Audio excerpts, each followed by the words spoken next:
Hello friends, एक बार फिर से आपके अपने YouTube channel education Nikhil study में स्वागत है। आज की वीडियो क्लास 12 और हिंदी ग्रामर में हमारा टॉपिक चल रहा है अनुप्रास अलंकार। जैसा कि जानते हैं कि हर साल बोर्ड परीक्षा में ये परिभाषा पूछी जाती हैं, जैसे कि अनुप्रास अलंकार, यमक अलंकार, दोहा, छंद, इस तरीके की आपकी परिभाषा पूछी जाती हैं। ये आपकी परिभाषा 2-2 नंबर की होती हैं। तो इस तरीके से आप इसमें 6 नंबर आसान से आप पा सकते हैं, और आप अगर अच्छे से याद करेंगे तो आपको पूरे के पूरे 6 के 6 नंबर मिलेंगे। इसके लिए आपको हमारी वीडियो देखना होगा और सबसे आसान तरीके से आपको हम समझाएंगे। 100% मैं बता सकता हूं कि आप इसे एक ही बार में याद कर सकते हैं। जैसे कि हमारा टॉपिक क्या है, अनुप्रास अलंकार, तो इसकी परिभाषा भी लिखेंगे और आपको उदाहरण भी बताऊंगा बहुत आसान तरीके से, ठीक है। अनुप्रास अलंकार की परिभाषा ये होती है, वर्णों की आवर्ती को ही अनुप्रास अलंकार कहते हैं, ठीक है। वर्णों की आवर्ती को अनुप्रास अलंकार कहते हैं,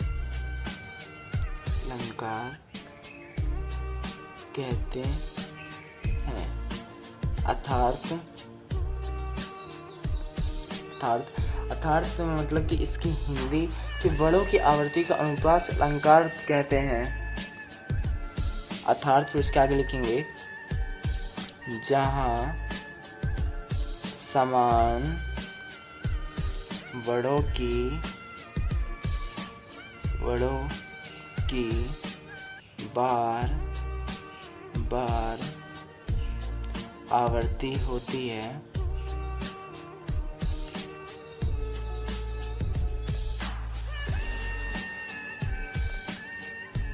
वहाँ अनुप्रास अलंकार होता है, ठीक है, होता है। जैसे कि आप देख रहे हैं कितने आसान तरीके से डेफिनेशन है। आप एक ही बार पढ़ेंगे, वर्णों की आवर्ती को अनुप्रास अलंकार कहते हैं, और उसके आगे लिख देंगे अर्थात। इससे ये होगा, आप चाहे यहाँ से लेके यहाँ कहते हैं, ये भी डेफिनेशन हमारी छोटी है, तो बोर्ड परीक्षा में अगर आप पूरा ढंग से लिखेंगे तो आपको पूरे नंबर मिलेंगे। अगर आप आधा लिखते हैं तो एग्जामिनर हो सकता है आपका आधा नंबर काट भी सकता है, इसलिए आप पूरी डेफिनेशन लिखे। वर्णों की आवर्ती को अनुप्रास अलंकार कहते हैं, हमने समझा दिया। अर्थात जहाँ समान वर्णों की बार बार आवर्ती होती है वहाँ अनुप्रास अलंकार होता है। मतलब कि उदाहरण में आपका एक अक्षर, वर्ण किसे कहते हैं, अक्षर को, जैसे कि एक अक्षर, जैसे खाली व, तो एक अक्षर अगर बार बार आवर्ती मतलब कि बार बार वही वर्ड आता है तो आप की वही आवर्ती होती है, तो वहाँ पे अनुप्रास अलंकार होता है, ठीक है। तो मैं आपको उदाहरण बताऊंगा, उदाहरण, ठीक है। उदाहरण लिखेंगे, रघुपति राघव राजा राम। जैसा कि आप देख रहे हैं, मैंने कहा था एक ही वर्ड बार बार आए, तो आपने देखा रघुपति में रे, ठीक है, और राघव में भी आपने देखा रे, और राजा में भी रे और रे। तो आपने देखा कि चार जो वर्ड हैं, पूरे वर्ड मतलब कि 4 जो शब्द हैं, उसमें आपको हर शब्द में एक अक्षर रे दिख रहा है।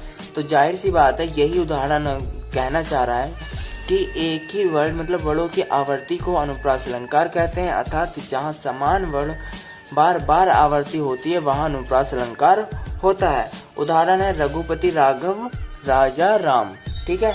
अगर आप इसका स्पष्टीकरण लिखना चाहते हैं तो आप इसका स्पष्टीकरण भी लिख सकते हैं। स्पष्टीकरण कैसे लिखा जाता है मैं बता देता हूँ। स्पष्टीकरण कर देते हैं तो आपका थोड़ा इम्प्रेशन बढ़ जाता है कि ये बंदा अच्छे से इसे लिखा है, तो कॉपी चेक करने वाला हो सकता है नंबर आपके ढंग से दे, ठीक है। तो स्पष्टीकरण आप लिखना चाहते हैं तो बहुत आसान तरीके से स्पष्टीकरण बताऊंगा।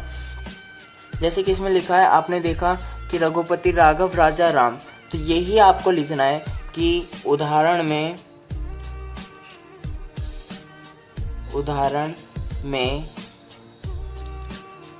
रे पे ऐसे कोमा लगा देंगे, ठीक है। रे जो शब्द है, रे अक्षर बार बार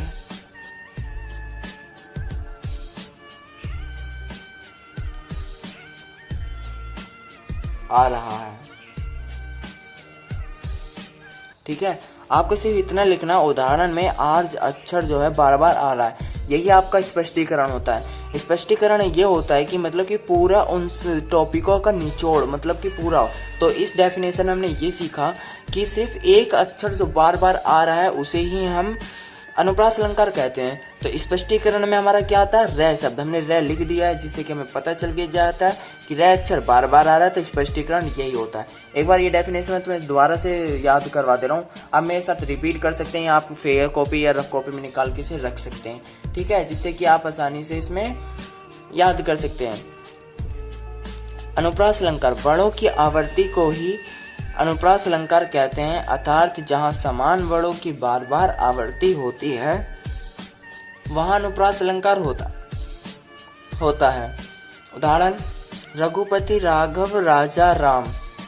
और इसका स्पष्टीकरण है, उदाहरण में आर अक्षर बार बार आ रहा है, ठीक है। आई होप कि आपको ये वीडियो बहुत ही पसंद आई होगी।